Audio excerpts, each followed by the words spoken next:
Hey, what is up guys? Matt here from the Toasty Barrels, and I am back with another video. In this video, we're going to be taking a look at the Mechanical Eagle Z-77 mechanical keyboard. This is a 10 keyless keyboard at a price tag of only $40, but is it worth your hard-earned money? Let's talk about that. First, let's get into the unboxing. Inside the box, you get a keyboard and a few included items. First, you get some extra switches. No, wait, these are not keycaps, they're extra switches. Because this keyboard actually allows you to change out the switches on your keyboard using an included switch remover tool.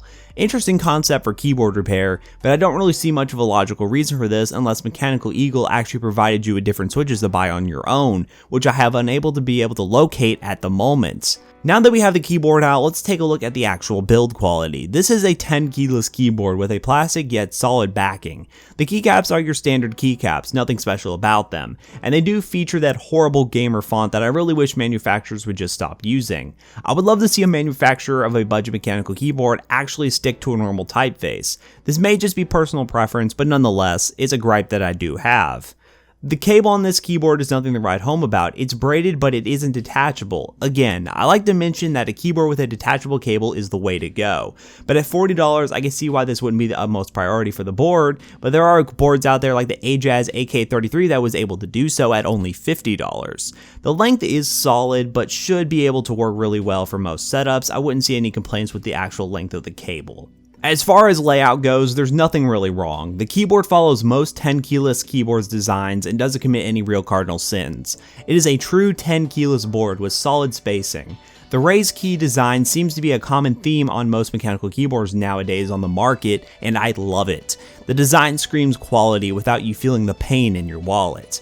The key switches are clones of Cherry MX Blues, specifically Automu Blue switches. They feel very solid, much more solid than most budget mechanical keyboards I have tested recently. They feel on par with Cherry MX Blues, but don't take my word for it, here's a typing test.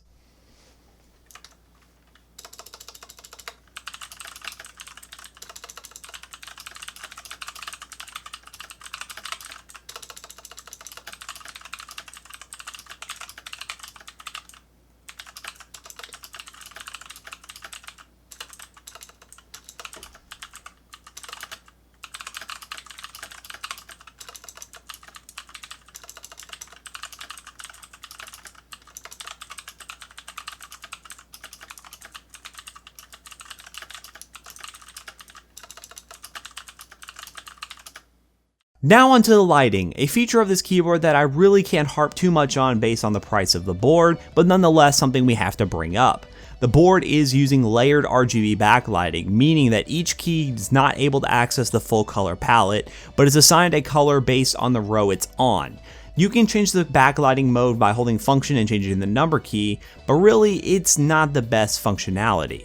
The brightness is average, nothing I would say that makes this board stand out, and I'm not a huge fan of the RGB layered lighting. I would much rather see just a solid color backlighting than the RGB layering, but nonetheless, here's a demo of the lighting.